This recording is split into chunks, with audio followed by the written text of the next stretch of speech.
Good evening and welcome to the script. I'm your host, Isaac Paul.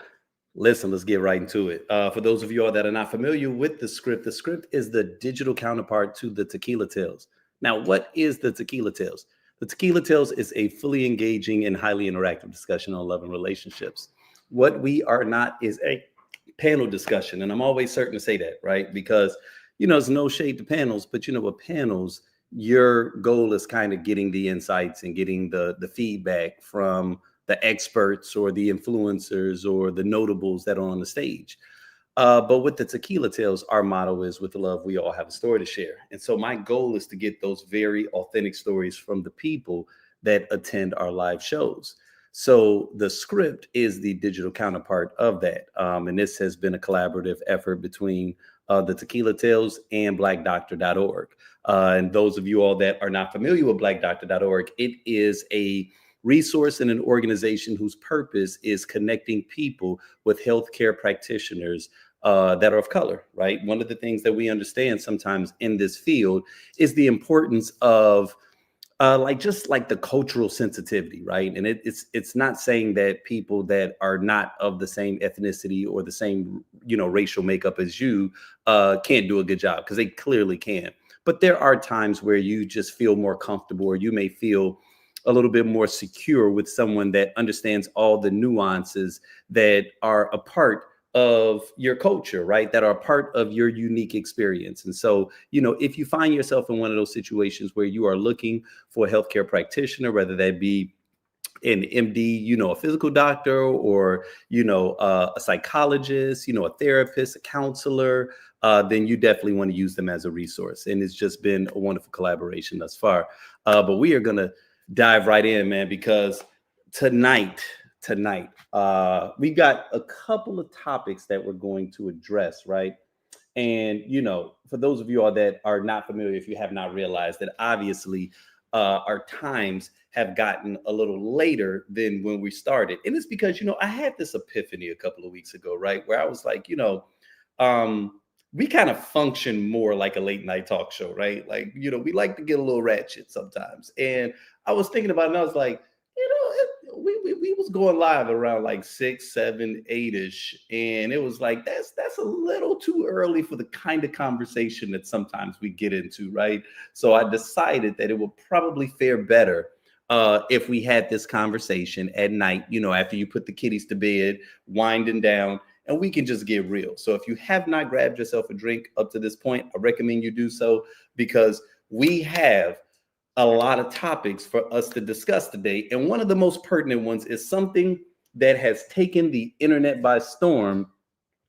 And ladies and gentlemen, tonight on the script, we are going to address one of the most pertinent, important topics of today, a deeply philosophical question of our age, which is, can 100 men defeat one gorilla? Can 100 men beat one gorilla? Right now, I'm gonna be straight up with you, okay? When I first saw this question, I thought it was hilarious, right? Before it went viral, before everybody was giving their take, I was sending the question via Twitter to all the homies, because it was just one of those things where it's like, oh, okay, this is actually kind of interesting, right? And I know how I felt off top, okay? I know how I felt off top.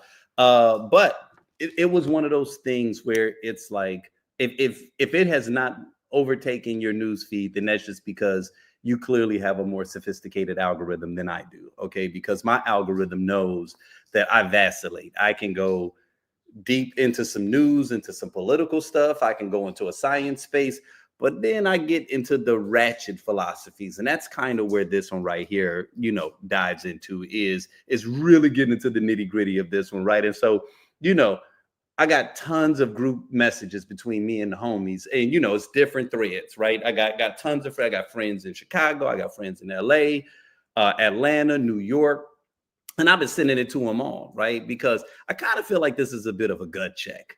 Okay, this is a bit of a gut check, and I will be honest, with some of the stuff that I've seen online, it's I feel like it's exposing some people. I feel like some people are being exposed, and I'm a little surprised that so many people, like, oh ye of little faith, So many people really do not believe that 100 people can take on a gorilla, right? So, okay, we're gonna go ahead and dive into it. Feel free, you all. Just FYI, regardless of where you are watching this from, we are streaming to 5 different locations, right? So in some cases, you may be in a room with 20, 30, 40 other people. You may be in a room where you're the only person that's there. However, if you are watching it via Facebook, if you're watching it via YouTube, I have the ability to be able to see your comments, right? So if you log in and you say something, right? This is one of my jams. Hey, Carolyn, and I appreciate that. I'm glad to hear that. But just know that I have the ability to interact with you all in real time. And real talk, if y'all want to argue, okay, I'm here to argue. Let me know. I will put the link in the comments and I'll bring you right onto the stage and you can debate me on it, okay? Because I think Donkey Kong is getting his ass stomped. Okay, that's just me personally. Now, to be clear, there's going to be some casualties. Okay, everybody is not escaping unscathed. Okay, there's going to be some people that are going to get folded like lawn chairs. But this is not a hypothetical anymore. Okay, this is actually a vibe check, and this is a vibe check where we want to more or less check the human species. Now, the first question that we got to ask, because I kind of feel like the internet is doing a piss poor job of thoroughly explaining some of the semantics. Because to be clear, right? Like, I think some of you guys are thinking King Kong. Some of you all are thinking, a regular baby gorilla at Brookfield Zoo. Okay. Because let's be honest, all gorillas ain't created equal. Now, I got a graphic that I want to show you all because I got a feeling that when we talk about this is what you guys are thinking, right? When you all are thinking 100 men versus a gorilla, be honest. This is what a lot of y'all are thinking, okay? A lot of y'all are imagining something like this going on, okay? This is what y'all thinking. Y'all imagine a bunch of overweight guys in dirty t-shirts squaring up with a silverback gorilla that is every bit of 18 feet tall. Maybe that's one of the things that just has not been discussed. But I got some questions, and I've actually had to be thorough. I've had to write some of these questions down because I wanted to be thorough with this. Okay, this ain't a reel. This is me doing a thorough breakdown of whether or not I believe 100 men can defeat a gorilla. So the first thing that we got to ask is what type of men are we talking about? Okay, are we talking about people that get winded from tying their shoes? Are we talking about the dudes that are hanging out at the liquor store? Are we talking about actual fit men? Okay, because that's the first thing that we got to ask, right? Like, if we're talking, are we talking about 100 athletes from the NFL Combine? See, that's different than Larry from accounting and Jeff from accounts receivable. Like, either way. If it's 100 dudes who think meal prep is, ordering 2 pizzas instead of one, yeah, we're cooked, right? Flatline. Um, if you have asthma or emotional baggage that you have not resolved, yeah, you don't need to be on this squad. Okay, like that's not what we're talking about.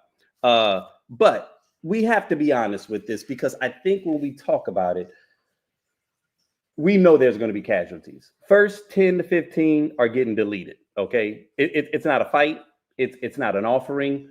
It is a biblical sacrifice, right? Like, that's what's going to happen if we all just rush in at once. So we need some strategy with this. I've been thinking about this. But like I said, the first 15 are gone. RIP. So we're gonna go ahead and just get rid of them. Folded, spindled, mutilated. Like, it's gonna look nasty. It's gonna look like the opening scene of Saving Private Ryan. That's what that first wave is gonna look like, mutilated. Okay, just not with honor. It's gonna be a lot more screaming also. We're talking appetizers, okay? But if we treat it like the final scene to Menace to Society, where everybody comes in with purpose and vengeance and a taste for blood, oh, come on, man. Come on, y'all. What are we talking about? Y'all really don't think see, I think that's another thing. People don't understand the scale of 100 people. 100 is a lot of people, right? Now, I will admit, the internet has had me cracking up because I've been looking at a ton of memes, and I've got my thoughts, but I've been relishing the thoughts of the other individuals that have also created content around this. So I'm not going to just share with you all what I think. I'm also share with you all what other people think as well. So I just want to go through some of my favorites, and y'all just forgive me because, like I said, the hits just kept coming, and so many of these I thought were just classic. I mean, there's some brilliant people on the internet. This one right here, my man said, I think 100 niggas could be one gorilla. They just all gotta be dedicated, right? So, but the one guy said, "Be after the first nigga's jaws, you only by his skin." Oh my goodness! Like straight up. All right, hold on. Here goes another one. This was the gorilla. Please, these niggas is wild. I mean, listen, y'all. Forgive me because we got to go through some of them, right? I thought this one was rather entertaining. So now people started breaking down exactly what they thought you needed. Someone said, give me 3 Baltimore niggas, 3 Samoans, 12 Chicago niggas, 5 NOLA punks, the 2004 Detroit Pistons, Draymond Green, 2008 LeBron, the baby, Solange, 1997 Mike Tyson, Floyd Mayweather, and 20 NFL men or women, and some Hennessy, and we bring it home Givenchy's silverback fur coat. Okay, that's creative, right? That's creative. Like people were really, really digging deep. I like this one right here. They said laughing my ass off. They think it's sweet because we let their homeboy Tarzan roll with us. I'm gonna just cycle through some of my favorites, y'all. I'm telling the gorillas what we saying, by the way. Okay, I thought this one was interesting. They said, man, 100 of the world's strongest Negroes ain't doing a damn thing. Each swing is wiping out 5 to 10. They said a gorilla punch can generate a force ranging from 1,300 to 2,700 pounds. This force is strong enough to shatter a human skull with a single hit. A silverback gorilla, for example, has been estimated to have a bite force of 1,300 psi. So, okay, listen, I get all of that. And I'm letting y'all know it's without question going to be some casualties. Okay. Like I said, some people are going to get folded. Right. But again, you see, I think something else that people are also underestimating is there's a point where the gorilla just gets tired. Okay. Like, do we not have any strategy? Like, are we all just running in and just sacrificing ourselves? Right. Or like, can we actually get some people to grab a hold of his arms? Like, I really think that you all think that this gorilla is superhuman. People get so caught into this space that I think that they feel they've been watching too much Planet of the Apes. You know what I mean? And yes, the gorillas are strong, but they are not superhuman. You know what I'm saying? I saw a reel where a brother was talking about how there was four college guys that took on a grizzly bear, and he was like, yeah, they got jacked up a little bit, you know what I'm saying? But they made it home, and ultimately they did fend him off. That's 4 college students, and y'all telling me that 100 people couldn't beat a gorilla? Oh, hold on, let me see. We got some comments. Oh, okay, hold on. We got Casey. Now that group can take a gorilla. Oh, what's going on, Ursuline? So yeah. So okay, like I said, I've a few of these videos I thought were rather choice. And once again, you guys just got to forgive me because I do think some of these are worthy of some of our attention.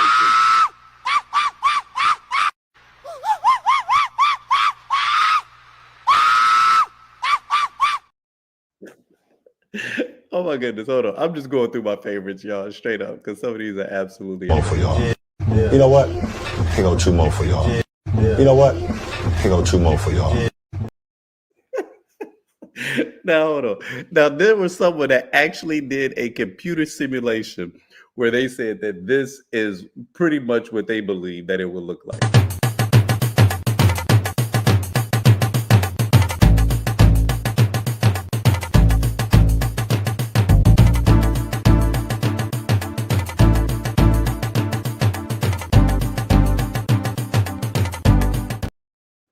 Okay, hold on. I got one more video for you. I know there ain't no gorilla over here. I know it ain't. Oh, it is a gorilla. Hey, and it's 100 of us too. And we're not just no normal niggas. We've been thinking. Planning, boy. Oh, you think we bitches? Hey, do the plan. Do the plan. Do the plan. I know you feel those. I know you feel those. Oh, no. All right, do it. Do it. Wow.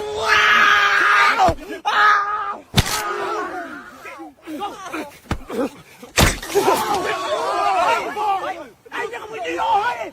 We need all. Hey, look, the plan out.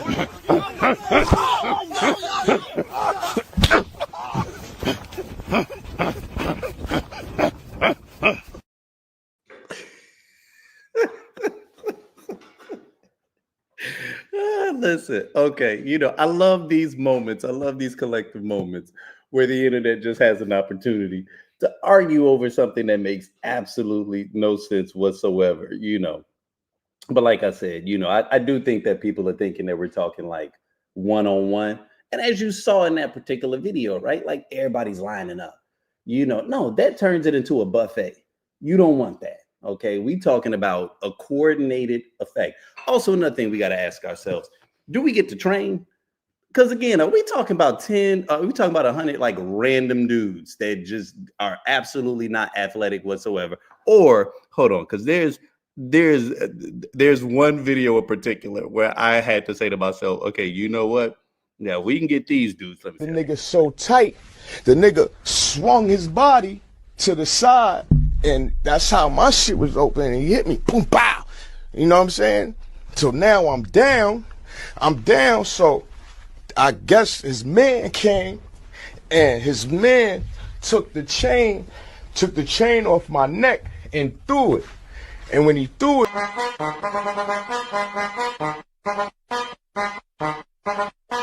Mambo, Chopper, Doggy Style, no te canses.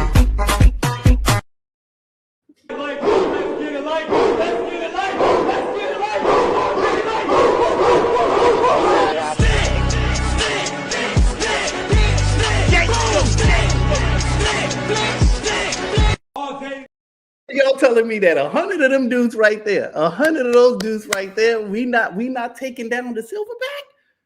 Come on, y'all. So FYI, so just to wrap this up, because I actually did see someone made a post that I thought was kind of interesting, and it was a gentleman on Twitter, and he actually got he wrote his thesis or something dealing with like apes and stuff. He's actually studied monkeys. And so he was kind of breaking it down, and he was like, honest to God, 30 to 40 would be able to take a gorilla. And, he started breaking down some of the specifics, and he was like, yes, they are strong. He was like, but the statistics that people are using are like of the strongest of the strong. He was like, on average, he was like, most gorillas are not over. He's like 600 pounds is where they max out at.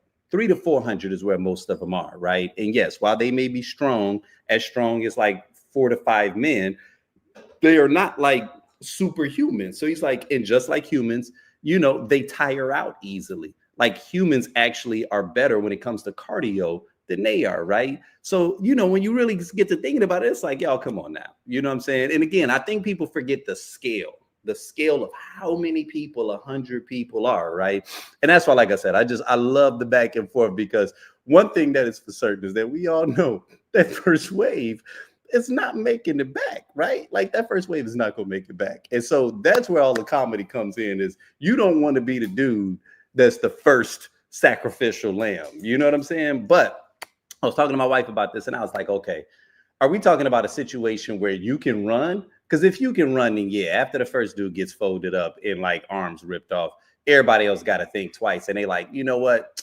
This was fun at first. I think I'm gonna go ahead and bounce out. But if it's a situation where it's like genuine life or death, right? Where it's like, we cannot leave here. Either we leave here victorious or we don't leave here. Or they say, and the gorilla's gonna go in your house and he get to have a go at your wife and kids, right? Like, okay, do we have some purpose behind why we fighting, right? Like, I know I'm throwing a lot of intangibles out there, you know what I'm saying? But this becomes important because if you're just talking about we all just chilling, they like, yeah, let's just round up 100 dudes and let's just fight random gorilla. Yeah, after the first one get his face snatched off, you don't want to have nothing to do with that. But if we really are fighting and it's like us or them, oh no. Nah, you can't convince me, man, that we not pulling together. So that's my thought, right? That's my thought. I know other people feel differently about this particular topic.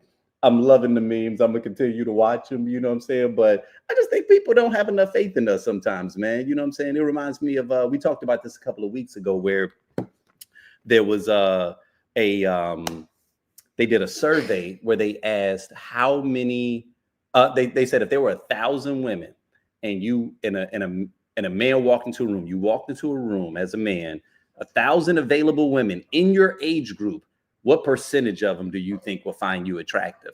And I was amazed at how many people had numbers that were under like 20. And it's like 1,000 women that are in your age group and you don't think that more than 20 people will find you attractive. Not the most attractive, not I'm ready to leave my boyfriend or my husband to get with you, but just attractive, right?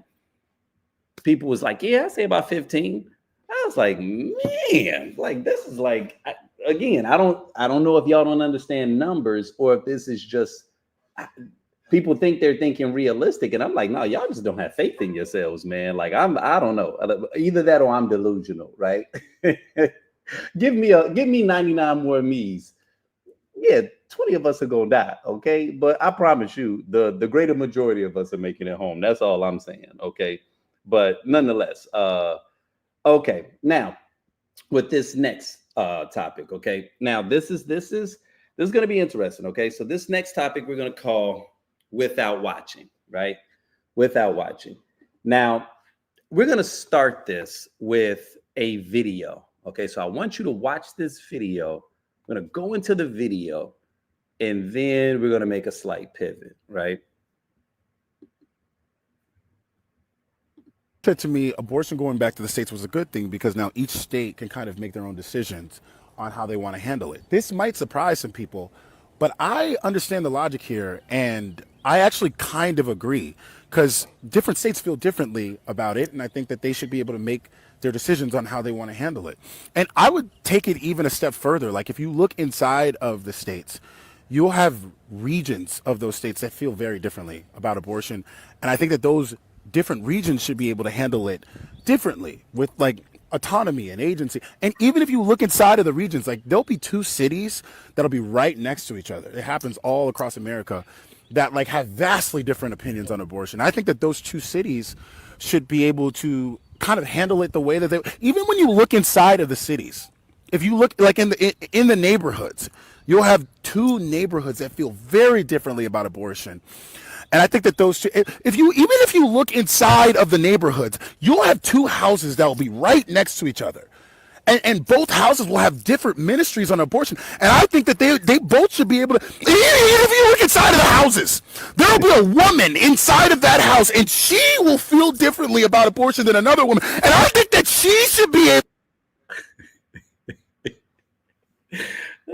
So that was a fun video, right? And one of the reasons that I think I enjoyed it was because, you know, so I saw it on Threads, and my Threads algorithm is pretty accurate.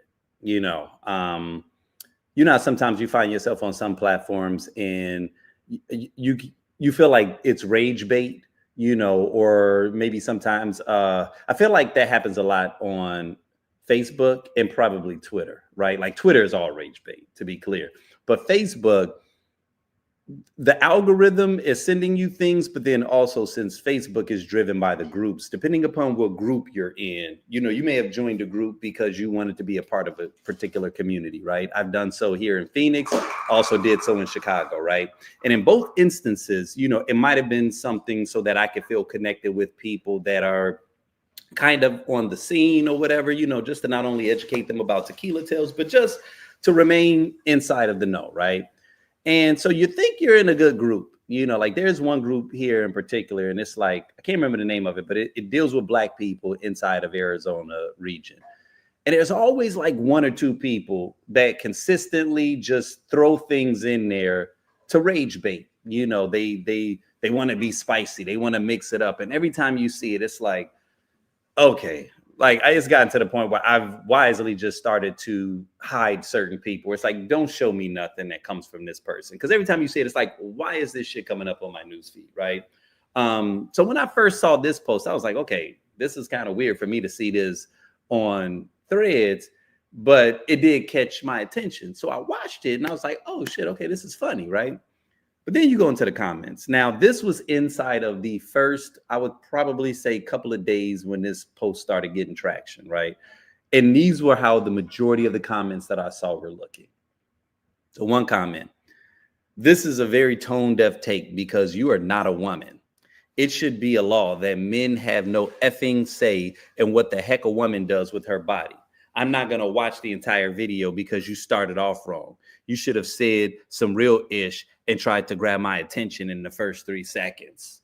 Okay. Now, this was someone that later acknowledged that she had not watched the video, right? Which was ridiculous because she was getting lambasted.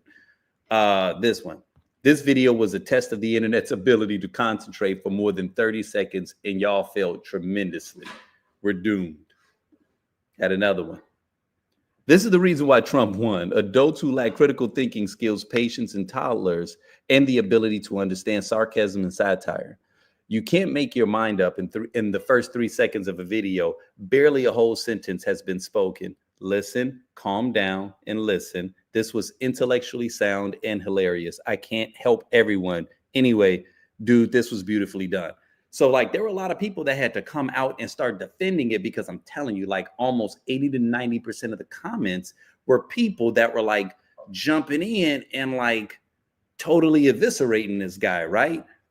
Something like this, not using the word autonomy for regional government and completely denying autonomy on an individual level. LOL.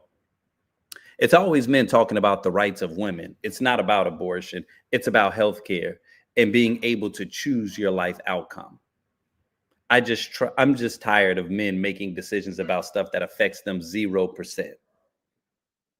Let's go a step further. How about if we let all your neighbors decide if you can have abortion or not? How's that sound? How is it any different than letting a narrow majority of people in your state decide? Do you see how dumb that idea starts to sound? I mean, like people are going in, right? A lot of men love to have opinions about a woman's body, but yet none of them are talking about whether or not men should lose their rights to make decisions for theirs. I think my body should not be up for discussion by the state, the church, or the neighborhood. I don't know you and you don't know me, and you shouldn't be able to decide what's right for me and my family. My comment is regarding the men who feel they have a right to say so. If that's not you, it doesn't apply.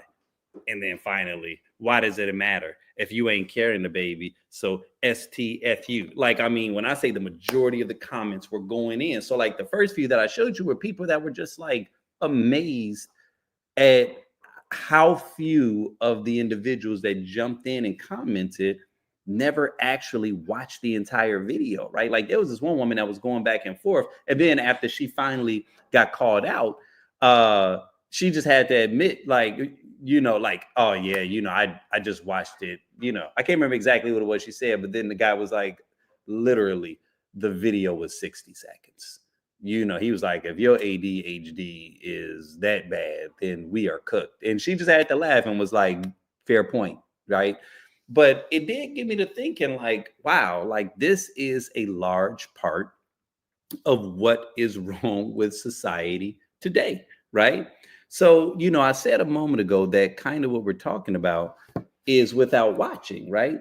And so I'm not certain if you guys have heard recently, but the Academy of Motion Pictures Arts and Sciences has introduced a new rule. They got a new rule, you guys, in 2025, requiring its members to confirm that they've watched all nominated films in a category before casting their votes for the Oscars. This change, announced on April 21st, 2025, aims to ensure more informed and fair voting across all 24 competitive categories. Previously, Only certain categories like documentary and shorts had mandatory viewing requirements. Under the new rule, members must verify their viewing through the Academy Screening Room platform or submit a seen elsewhere form for films watching outside the platform. If a member hasn't seen a particular film or a corresponding voting category, will be inaccessible to them. While many have praised the move as a step towards a greater accountability, some have expressed skepticism about its enforceability, noting that the system still largely relies on self-reporting and may be susceptible to loopholes. This rule change is a part of a broader effort by the Academy to address long-standing criticisms about uninformed voting to enhance the integrity of the awards process. So, what I find so incredible about that is similar to people jumping into the comments, right, to make very heated, very poignant points about a video that they have not watched, that they do not have context. It was a little surprising. I mean, maybe it shouldn't have been surprising, but frustrating definitely that people were voting on these movies. And honestly, I should not be surprised, right? Because how often do we vote for candidates without doing any research, right? Like you just pretty much rely on what someone else tells you. It's almost like if I trust this person, I'm going to outsource, I'm going to delegate all my thinking, all my critical thinking to them. So whatever it is that they tell me to think, I'm just going to believe them. I'm just going to trust them, right? And, to think that the Academy was doing that, it got me thinking like how many classics, how many movies did we love that it just never got an Academy Award, or how many things never even got nominated? And we're up in arms. And as it turns out, yeah, it's because you guys really didn't see it. And we knew that. We actually knew that. There's no way that What's Love Got to Do with It got seen that year, and they did not give Angela Bassett an Academy Award. Let's be absolutely for real, right? And I did the research on what was coming up in that category, and I don't have my notes with me right now, but nobody killed it harder than she did. And I know it's art, and I know that this is, it's subjective, so that's open for interpretation, but it almost feels like if it was a movie that people actually saw. So then that also got me thinking, okay, so when you all did vote for Black movies, was it because of something else that was happening, like from a social justice perspective, and maybe it was a little bit of white guilt? Like, oh, okay, yeah, they did Oscars so white, a couple of years ago, and now we've got, I'm trying to think of what was one of them, that Moonlight, or was it Moonlight? Yeah. Yeah, let's just go ahead and give it to them. How many people actually saw Moonlight? Right? Like it's yeah, I found that to be jarring and a little ridiculous to announce it out loud. I kind of feel like that was something that they probably should have kept on the low.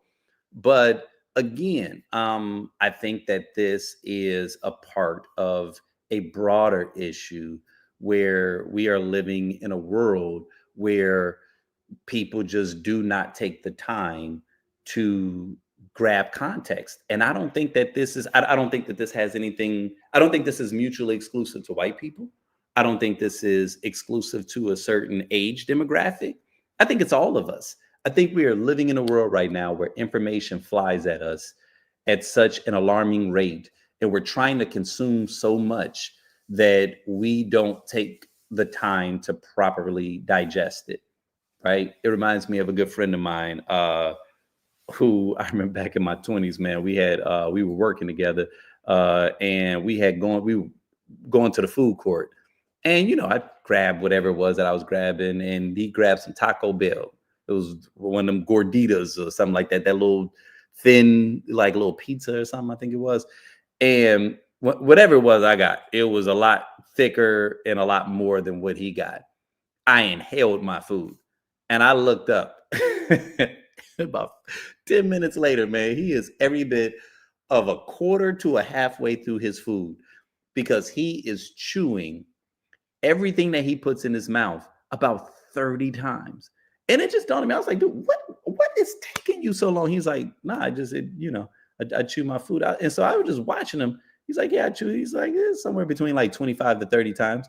And I thought it was the most ridiculous thing ever. I was like, okay, but as I got older, I started to realize like, oh, wow, and like he was breaking it down for me then. Like, no, chewing is the first form of digestion. Like how many of us, this moment we sit down, we throw food in our mouths and we're like 3 chews in and already we're starting the swallowing process. You know what I mean? Like that's how you start developing, acid reflux, right? It comes from an inability or an unwillingness to sit down, pause, chew, savor your food, you know what I mean? And then swallow it. Like, nah, it's like everything is so rush, rush, rush, And so I think that is a byproduct of just American society. And I will say a little bit of that is probably more American than other countries, because I know like when you go overseas and you have like lunch, or dinner. I remember there are times, man, we went to Italy and those waiters will just leave you by yourself at the table for a moment. And not because they're bad. At first, it felt like they were giving me bad service until I realized like, nah, they're just giving you space. I was so Americanized and I was so accustomed to having a server pop in every 5 minutes that when, I wanted another drink and I didn't see one, I thought that they were just overlooking me, right? I thought that they were just ignoring me. And little did I know, no, they were giving you space because the way that they eat is so much more deliberate, like they don't rush in and rush out because they're trying to see how many tables they can turn. No, they're actually giving you space because they understand the importance of like this moment. You know what I'm saying? And so like, I see him and then he'd come over and he'd give me another glass of wine, right? But you start to realize how different their culture is from ours, right? And there's benefits to that, right? I understand that we work on a efficiency model, but when it gets to the point where you're literally voting for things that you have not watched, that you're making decisions, important decisions on things that you have not researched. That's one of the internet's favorite things now is do the research. It's like, bro, did you really do the research? Or are you getting this all from a YouTube video? Some crap that somebody else put together that felt convincing. They put a nice little score behind it. And now all of a sudden you believe that it was real, right? But that's the research. And it's like, how diverse is your research? Are you really pulling from different sources, from opposing viewpoints and checking its credibility? Or are you doing similar to most people did on this meme where when you saw the topic, you saw the title, you immediately reacted and got outraged before you actually digested it. You know what I'm saying? And I get it, man. I understand the knee-jerk response because I feel like a lot of us are kind of encountering this, right? Because there's so much that is attempting to aggravate us, that's attempting to enrage us, because it's almost like people don't respect or appreciate the beauty and simplicity anymore. You know what I mean? It's almost like if it's not outrageous, if it's not Fast and the Furious style bizarre, people don't appreciate it. I think that's one of the reasons why I like that Sinners is doing so well right now in the box office, because even though it had its action points, for the most part, it was methodical. It moved at a steady pace. And, I oftentimes have fear that we'll get out of that if the movie doesn't have Avengers style bells and whistles and flair, that it won't make it to the box office, right? That people won't appreciate the beauty of just good acting, of good storytelling. You know what I'm saying? Where you kind of create a little bit of anticipation, a little bit of anxiety for that moment where it hits you. Like it doesn't have to come in like the Fast and the Furious, And so, yeah, I thought that was such a interesting, situation, not only with the meme, but then also again with the Oscar situation, but nonetheless. So now on to our next topic. Because I told you guys, like, we got a couple topics to cycle through today. Let's go ahead and talk about the Saquon Trump cosign or just golf, right? Cosign or just golf. So I'll go ahead and sum this story up because it is something that's been making its round. So, as many of you all know, the Philadelphia Eagles won the Super Bowl, and one of the things that's common is that you get invited to the White House. But with the particular administration, there are some people that feel some kind of way about that, right? Recently, Saquon Barkley, not only did he attend the White House visit, which I don't think many people had a lot of static with, but he was invited to a round of golf and to spend the day with Donald Trump. And it's been met with a lot of backlash. And admittedly, when I saw it, I kind of felt some kind of way, right? In the news, Saquon Barkley has pushed back, and he made a statement, and his ultimate statement was more or less that he's not very political, that he respects the office, and more or less just that like it was just golf. And he also mentioned that he also went out and golfed with President Obama, and he said he just respects the office, right? So he kind of took what appeared to be the high road, kind of wanted to wash his hands of the situation. But many people in the community are not trying to hear that, right? And admittedly, myself included. Now, I had a friend of mine that shared a post on Facebook. And matter of fact, I'm actually going to pull up what the response was to this post, because the response that was made, I actually just saw it this morning, and admittedly, I had to take a pause for a second because I was like, you know what? This is making me kind of contemplate this a little bit further as it relates to how I feel. And again, as you all are seeing this, feel free to share your thoughts if you all feel differently, but the woman who made the post, she said, hold on one second. She said, I'm starting to think some of y'all are slow. After everything we've been through in the last 10 years alone, how are you surprised by Saquon Barkley? Like, y'all don't see the energy from him for real? Look at him with some discernment, please. Y'all really be blowing me, man. And so, a couple of people made a comment. And so this one gentleman said, he just golfed with Obama. I mean, I get what you're saying, but I think it has more to do with a passion for golfing versus politics. So someone immediately came in and pushed back, and they said, but Obama isn't removing artifacts from minority focused museums, canceling DEI programs, cutting off research funding from universities because they won't bend to his will, deporting folks without due process, and a host of other initiatives. If he supports the man, then say that. But his statement about respecting the office when the occupant himself doesn't respect it is wild business. So when I saw the response, I was like, okay, he's more in alignment with my thinking. But the gentleman responded this. He said, I'm sorry his statements has you feeling away. And I'm sorry this president is a piece of shit, his comments, and has you feeling away. I just don't expect professional athletes, many of whom have the intellectual capacity of a doorknob, to understand the perceived optics, nor do I expect a nation that has never been just or righteous to do right by me or others who share my skin tone. Just another day in America. Keep your head up, King.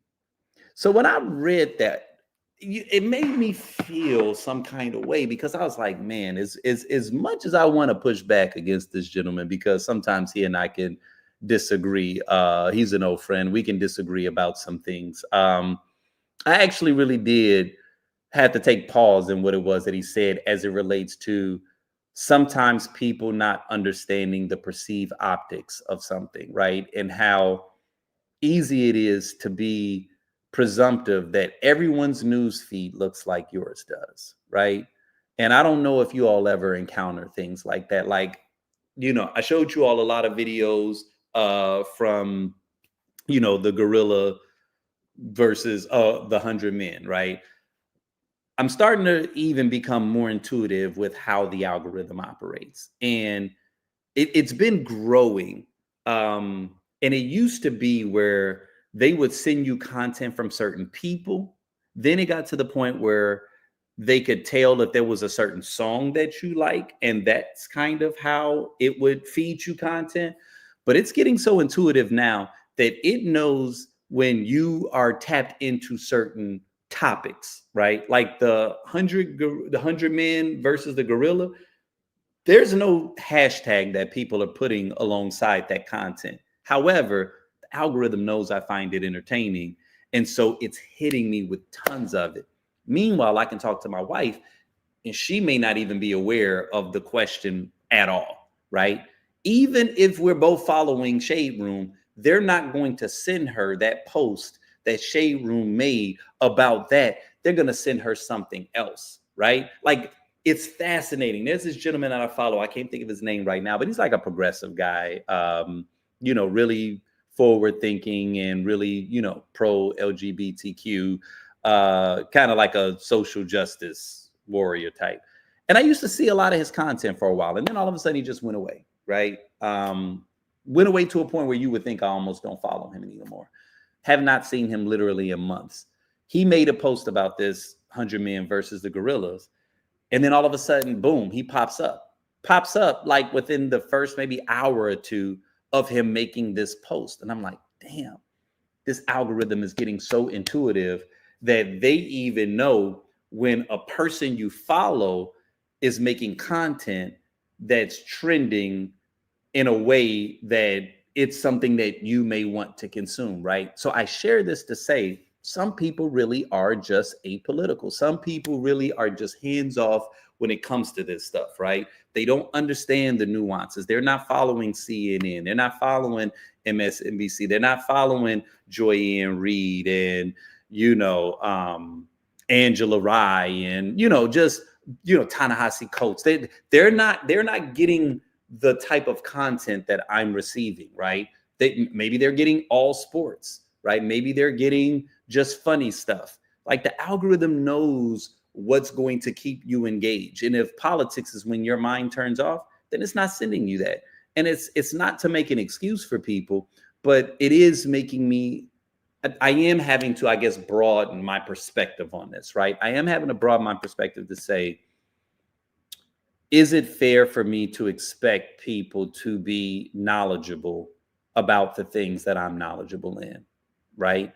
And, again, if you all feel some kind of way, feel free to share your thoughts on this, because I'm still a little undecided about it, right? And I'm undecided in the sense that I am attempting to, I want people to be held accountable for their ignorance, right? Or their choice to be ignorant, because sometimes we choose to be ignorant, right? But I've been in many situations where I'm sharing information to someone or with someone, and I think it's something that's common. And as it turns out, this is one of the first times that either they've heard it or this is the first time that it's resonated, right? Where it's resonated in a way where they understand the gravity of why they should care about something. And so when that occurs, I say to myself, damn, is that on them? Or is that on society? Is that on the system? Or is this just something that we have to acknowledge and kind of give space for, right? And I guess the reason that I'm feeling this way is because, like I said, I don't want to, be overly critical to Saquon, and believe that he in any way, is a supporter or has malicious intent. Now, maybe he is, right? Maybe he is. And that is what will remain to be seen. But it's one of those things where it's almost like, yeah, he kind of looked like the dude that's just like, nah, I'm all about this football. Like, I go to the gym. I do, like, what if he only spends 10, 15 minutes on social media a day and it's just funny memes? You know what I mean? And, his wife isn't ultra political or maybe super consciously aware. This is me making an assumption because I don't know his relationship with his wife or anything about her. But if that's the case, then that means that the environment of what he lives in, he could have been sharing his truth. Like, nah, I respect The Office, right? like, oh yeah, Trump be saying that crazy stuff, but that's whatever, man. Politicians, they all be like, some people are very nonchalant when it comes to politicians. Oh, they all be lying, and if that's your MO, then maybe what it means to me, because of how informed I am, it does not mean the same to you. I believe it was James Baldwin that said something to the degree of like, to be informed is to be in a constant state of like rage, right? Because the more informed you are, the angrier you become, right? So in many cases, knowledge, can kind of weigh heavy on you, because the things that they say ignorance is bliss, right? And there are a lot of ignorant people out here, not illiterate, not stupid, but ignorant. You just do not know. No one has presented it in a way. That's why so many people now, when Trump start doing things and it affects them and it jacks them up, now all of a sudden they're having this come to Jesus moment, this epiphany. They're having an epiphany because it wasn't real until it happened to them, right? And yes, that pisses me off, because it's like, why were you not aware of this? You know what I'm saying? You were willfully ignorant. But then I have to sometimes question myself, like, man, in what areas am I willfully ignorant in? And in what areas have I not grown in because I just haven't been exposed to it yet? You know what I'm saying? Like, of course you should not care about the needs of Black people when your town is like 0.5% Black people, right? You don't interact with them. If you don't know any trans people, then of course you don't care about them. You know what I'm saying? And yes, some of us are just naturally more empathetic. And again, you guys, this is not me attempting to make an excuse. It's just me understanding that, okay, if this is what the issue is, if you have to know someone in order to have empathy, or if that's the catalyst of empathy, is once you experience it, then you can be empathetic. Then it says that, okay, is that the solution, right? Is that the solution, that somehow we have to broaden people's experiences in order to allow them to become more empathetic to other people's causes, right? If you didn't know that person, if you didn't know someone like that, where you can humanize it, where it's not just some random boogeyman, then yeah, right? You're gonna always be ignorant. You're gonna always be a little standoffish, And again, us as Black people, man, we have our cognitive blind spots, right? Because many of us in our community can be very homophobic. We can be very homophobic. We can be very conservative, right? Like we can really push back when it comes to growing in certain areas, because these are areas that we don't understand, because it's an area that our community, it's very taboo. And so, if we don't have friends, if our sister isn't gay, if our brother didn't deal with something and we had to love them through it, and it grew our understanding of it, then yeah, we could be a little like, "Ah, yeah, these trans people," you know what I'm saying? Like, I mean, many of us are going through our own state of evolution, right?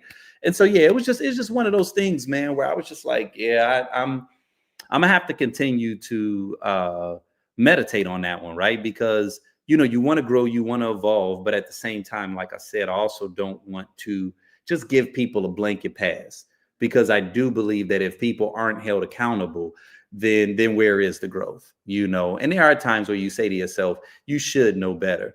You know what I mean? But again, if you don't know a person's experiences, if you don't understand their upbringing, then it is kind of hard to be fully judgmental, because it's not like there was someone close to them that was trying to bring them into the light and they was just stiff arming them. Now, sometimes that does happen, right? Like sometimes you do get some of these, real staunch conservative, MAGA people, and their children are trying to bring them into the light. And they're just like, no, F them and blah, blah, blah, blah. Okay. You are intentionally, willfully continuing to be ignorant, because that's just who you are. But I do think that there are situations where, it may not be so black or white. And I'm attempting to, I guess, show grace in that regard, that, just some people don't really have it like that, man. They're not. And when I say have it like that, I do not mean that to be disrespectful. I just mean that in the sense of, Some people just really do not understand cultural nuances. I got some cousins like that, right? I got some cousins, man, that like I think about all of us was raised in the 90s, with hip hop. Matter of fact, one of my buddies down here, man, we all hanging out. It was a big group of us. And, he from New York, right? He's still kind of rough around the edges. And he's still one of the cats that kind of cat calls a little bit. Like, hey, shorty, man, what's up? And like sometimes the homies, we be all out. We like, yo, man, no, man, you can't, dog, you can't do that down here. And he like, oh, man, you can't do nothing no more. You know what I mean? And this is like a full grown ass, 43, 44-year-old dude, good dude, good heart, right? I know will throw for me. Rough around the edges. You know what I'm saying? He hasn't been sat down and been given the whole pamphlet. You know what I'm saying? Like change happens slowly and gradually. You know what I'm saying? And I think because once again, like I was talking about that, earlier, when information comes at us super, super fast, we think that change happens that fast, and it doesn't, right? Change actually happens incrementally. See, people think that change has got to be this big gargantuan, tectonic shift, earthquake type stuff. You wake up tomorrow and I'm just going to stop smoking altogether. And it's like, no, it doesn't. The actual best change happens incrementally. You know what I mean? One of my favorite books, Atomic Habits, they talk about that, like how success is about the incremental change. So if you want to start working out, before you go and buy all the workout clothes and, sign up for a year-long gym membership and buy a bunch of creatine and all this other type stuff. It's like, nah, just wake up every morning and put on your gym shoes and then take them off.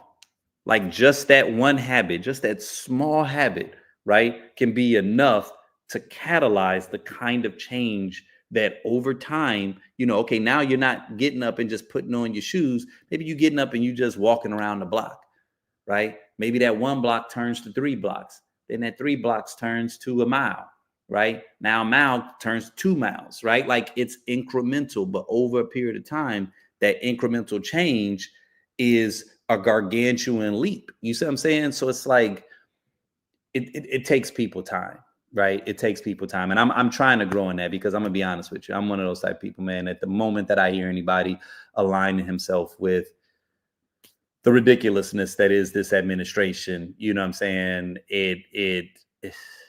I'm trying to find my way out of it, right? And trying to rise above it so that it does not consume me. And so that for those people that are actually looking for a way out, I can be one of those beacons, because I'm gonna be honest, man, a large portion of it for me kind of feels like, whatever.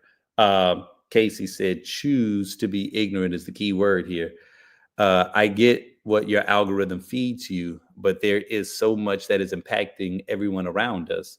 It's some extreme privilege to not have to acknowledge it. But there's many non-wealthy folks who will be impacted that really have no excuse. No, I completely agree with you. And to kind of double down on that, it is privilege. It without question is privilege. I think I even read that earlier, where someone was even just saying like not being political is a privilege. Many of us don't have that privilege to do that. But the flip side of that is sometimes there are many of us in our community who should be super political, and we're just ignorant, right? We didn't hopped on, this anti-government train, which on some levels I get. Because when you look at our history and our relationship, we have a very checkered past with government and with authority as it relates to government, right? And so I also understand people's kind of knee-jerk response to be like, man, they all, two heads of the same beast. Because there are times where when you really look at how much change they've seen in their communities, that's fair. Now, it doesn't mean that change isn't happening. It doesn't mean that there haven't been some benefits. It doesn't mean that there's one objective that's clearly better than the other ones. But it does mean that if in your day-to-day world, regardless of who was in office, you still feel like you grinding, you still feel like you struggling, you still feel like you robbing Peter to pay Paul, I can see how there comes a point where people get disengaged. You know what I'm saying? And again, this is not to make an excuse. It's just to provide some context and to say that sometimes I think the situation is a little bit more complex than we give it credit for being. Casey also said, I acknowledge no one but Jalen Hurts. Right. Because in other news, Jalen Hurts cited a scheduling conflict. He unfortunately was not able to attend the White House celebration because of a scheduling conflict. I believe it was rumored that he had a dentist appointment, right? Which to me is absolutely hilarious, but on some real stuff, man, like that's how you know that's a real dude, man. And that was the reason why I was rooting for him. And that's why he's been my favorite quarterback for the past couple of years. Because he just like a legit ass dude, right? And there are certain times where certain people get it and certain people are tapped in and there are certain people that aren't, and, that's one of the questions that sometimes I have is it makes you question like, what is it that determines who's tapped in and who's not? Because some people have pointed it towards who you're married to, right? Sometimes people are married to individual. If you're married to a woman that's not tapped in, then it may provide you with an excuse to not be tapped in. So I'm not going to just make it just about her race, but if you tapped into a woman who's also privileged, right? If you're a Black man who does have to deal with this stuff, but you're in a relationship or married to a woman who historically has not, she's not going to hold your feet to the fire, right? Now that much I do believe is a fact, right? That if you got yourself a solid ass woman that's gonna hold your feet to the fire, or Rachel Dolezal type. No, let me stop.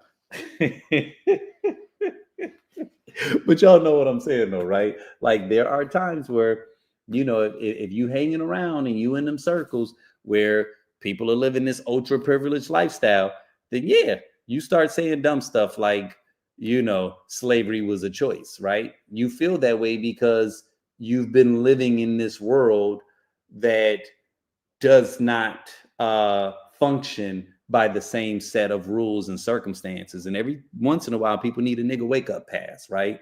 People need a, I'm not Black, I'm OJ type of moment where they have to realize like, bro, all right, you can play that game if you want to, but at some point, man, the check is due.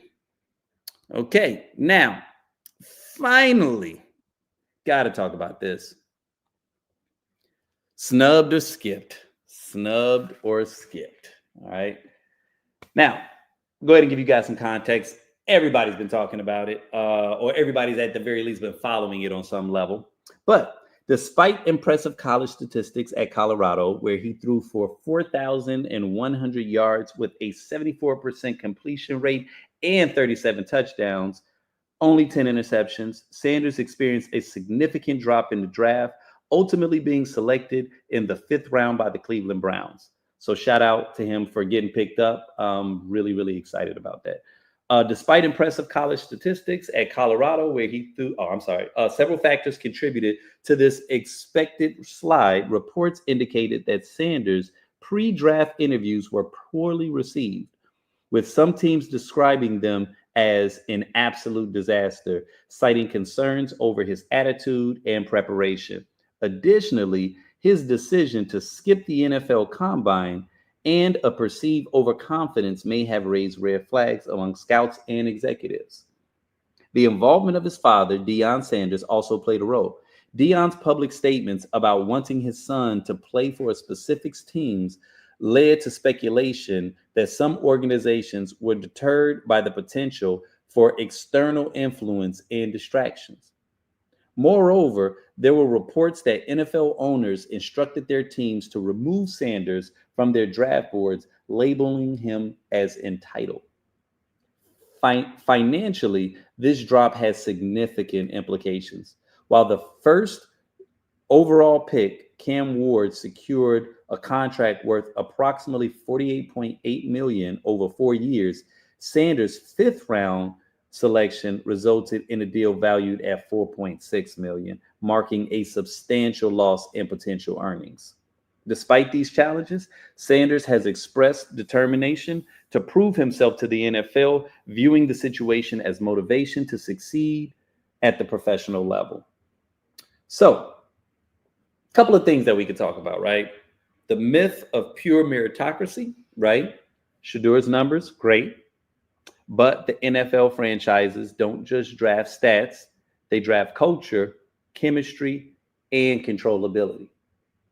If a guy walks in giving me the "my dad runs this," owners will bounce, not because of a conspiracy, but because they want structure, right? I had to actually write down some of my thoughts because I was curious about this. The problem with the package deals, right? Dion may love his son, but he isn't in college anymore. In the NFL, nobody wants to draft players that accidentally get a head coach's Twitter feed, his brother's podcast, and his personal band rolled into one. And also image control versus coachability. Skipping the combine, setting terms on teams, like these are not just crimes. Sometimes they're signals. You're interviewing for a $50 million job. You don't get to act like a CEO before you've entered the mailroom.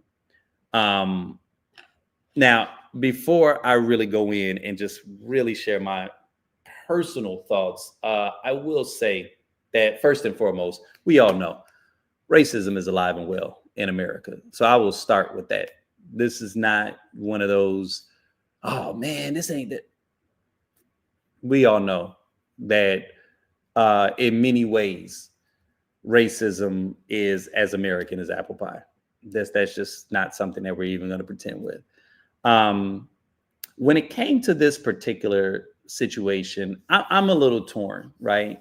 This is one of those moments where I feel like what I see the majority of the community, the majority of the culture saying, I don't know if I 100% agree with it, right? And I've thought about it from a couple of different ways, but you know, I've seen a lot of commentary where people kind of feel like, you know, well, you know, when a black man shows confidence, you know, he's labeled as arrogant, you know, but when a white guy does it, it's okay. What about Baker Mayfield? You know, like they start naming all of these other, you know, white people that have exhibited that kind of bravado, and people thought that it was okay, right? But then when a black guy does it, there's a problem with that. And I say, okay, I think that that's a fair point. I think that where I sometimes can't connect the dots, though, is if you think that someone is going to be a problem for your organization and you do not consider them to be what they call a generational talent, right? Because there are some players, right, like a LeBron type, where you coming out of high school, you knew, okay, from his numbers, from his size, from his stats, this is going to be the next guy to hold the mantle. If you do not have that level of stardom surrounding you, then it becomes one of those things where it's like the overconfidence, you know, if it's perceived as arrogance, all of a sudden, people now got to weigh the risk versus the reward, right? Like many people did not think that Shador was going to be the first round. Top number one. They didn't think he was going to be top 5. They didn't think he was going to be top 10. Many people did believe he would go inside of the first round or early second round, but most people did not have him going first 10, right? We do know that this brother is talented. We do know that he comes from a pedigree. All of this is legit. But again, I heard no one throughout the season calling this man a generational talent.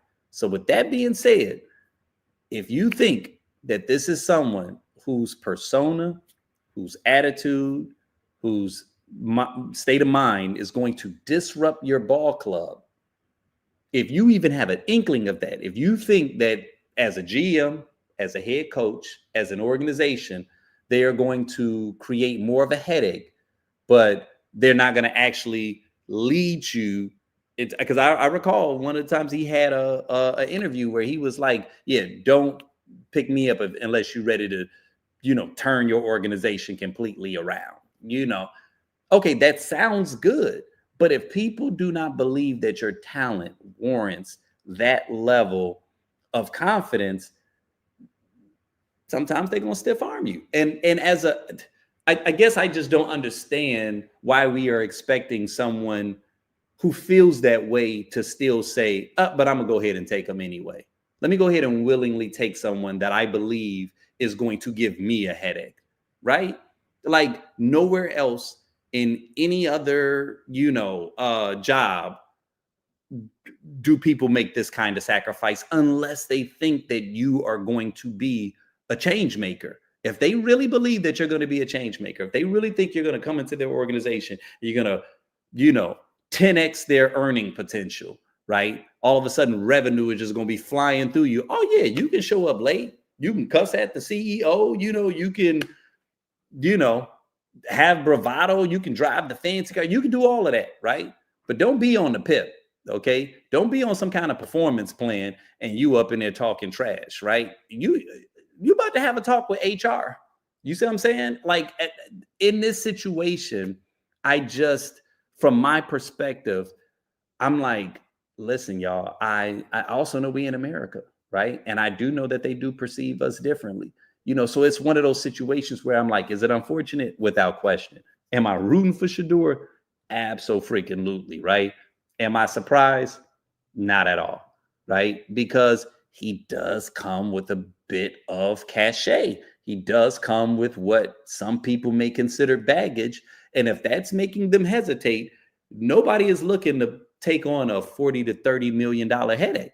It's like, listen, man, if he gonna be, this might be somebody that we might not like. So yeah, I'm gonna take him in the later rounds. I think people was thinking, oh man, we gotta humble him. And I'm like, I don't think it's about humbling them. I think it's about, I'm trying to get the maximum bang for my buck. And if I'm not drafting a backup quarterback that's going to be a headache, right?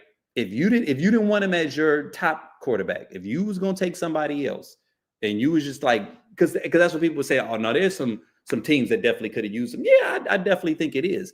But I think it got to a point where they was just like, now whether or not there's collusion, that remains to be seen, right? That remains to be seen. There could have been a call that got put in, you know what I mean? But I don't think that anybody that really, really wanted him said to themselves, oh no, because, so-and-so and so put in a call and we all got to teach this guy a lesson. Nah, like I said, if you thought he was the LeBron James, if you thought he was the Michael Jordan of that particular class, you picking him up first, right?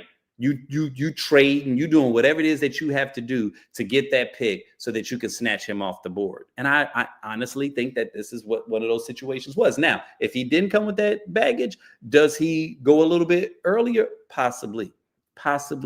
You know what I mean? But this is one of those situations, man, where I'm hearing people's arguments and I'm just like, I'm like, if I were in a similar position, right? If I'm a GM and I'm looking at all the X's and O's and I got a decent quarterback right now, and I don't think he's going to be a change maker, I'm probably hesitating. I'm probably a little trigger shy, right? Because some people can be cancers in the locker room. Now, what we saw from him in Colorado, he looks like a good kid. You know what I'm saying? And so that's why I think ultimately he did get a bad rap. I think that sometimes him and Dion, they got a lot of bravado because they know how to sell it. And us inside the culture, we know what that means. But white people ain't never got us. Right? They ain't never got us. And I don't think it's always about us having a tap dance, but I do think that NFL is a corporation. It's a corporation. And anybody that's trying to pretend like it's not, you know what I'm saying? I think they're deluding themselves. You know what I'm saying? Like there is a certain type of individual that they are looking for, right? And they are looking for someone that is coachable. I don't think they want you to be a punk, but they are looking for someone that is coachable. And if they deem him as not being coachable, and I would have loved for him to have gone first 10 just because I'm invested in the story, right? And I want to see him get up in there and ball out. So that's my personal desire. But when I look at all the data on a personal level, man, I can't look at it and say, oh, that's collusion. Oh, that's racism. I'm like, nah, it's a lot of niggas that got drafted. You know what I'm saying? Straight up. Like the number one pick was a black quarterback. You know what I mean? Like they didn't like him. It had nothing to do with black people. They didn't like him. And sometimes in life, that's what it is, right? Like I was talking to my wife about that. Like I never forget, man. And I've always been this type of person, man. There's a certain type of woman that just turns me off. I don't care how fine she is, man. If I see attitude and all that sass and all of that, Real Housewives type energy, man, you could be drop dead gorgeous. I am physically unattracted to you, and I would not. I just don't find that type of stuff attractive. You know what I'm saying? So as an organization. Oh, and to be honest with you, I don't like working with them type of people. Oh, I hate loose cannons. Hate them. Hate them. There's something inside of me where I can feel it internally where I'm like, okay, this may be problematic because I know I got that set it off energy too, right? So it's like I'm normally very polite. I state of mind. I'm very positive, but I know even though I don't have a short temper, I got a quick temper. So I got to be careful around loose cannons because I know, okay, they got that pop it off energy, and if they think I'm the one, fireworks about to go off in here, right? So there are certain types of people that I just cannot be around. I can't have them on my team if they are contaminating or polluting things. You know what I'm saying? I'd rather work with someone that I vibe with, that we get along, that maybe they don't do everything the way I wanted to do, but I can actually work with you, than someone who I think you do great work, but you're almost intolerable. That's how I hear Hollywood is. Like that's how honest to God the world is, right? Where people bring people on that they like. We're all that way, right? And we know this when we are interviewing. That's why we work to build relationships, right? That's why we try to make ourselves likable, because that is how most decisions are made. You know what I'm saying? You throw the past to the person that you like. That's it. It's always been that way. You know what I mean? And so I know many of us were disappointed. I know many of us were relieved to see that he got picked up, but I know many of us were disappointed. And, I hope that honestly, when it's all said and done, I hope that he uses it. I hope that he uses it, man. I hope that puts a fire in him the same way that it did Tom Brady when he got drafted, I think 99. And he was the sixth quarterback to come out several, rounds in. Like, I hope he has that kind of career, because that will be the best kind of vengeance. That'll be the best kind of vengeance, is if he just start tearing their ass up, because at some point they're going to put him out there. And also, now, what is a little disgusting, and I will say this much, is they already got that man's jersey up on the website, from what I understand, and it's already one of the top sellers, right? So that's where I'd be like, see, that's where you do call the bullshit, you know what I'm saying? But that is business, though. You know what I'm saying? That is business. But no, man, I really hope that he performs. I really hope that he shows who he is, and just make every team that passed on him regret it. Because I know Tom Brady did. You know what I mean? Like, dead ass, but that's, like I said, that's just my opinion, man. I could be wrong. But listen, you guys, very seldomly do I get an opportunity to just hop in and do, a lot of current events, kind of in the news, pop culture. Wanted to do it because I haven't done so in a while, and literally everything that I've been seeing in my news feed, man, it's just been coming in waves and waves. And again, that 100 gorillas and 100 men in one gorilla is one of the most entertaining things that I have seen. And I am going to continue to watch it. And I just hope that if you hanging out with me, okay, and a gorilla come, we gonna run. But if we get cornered, okay, better fight with your whole heart.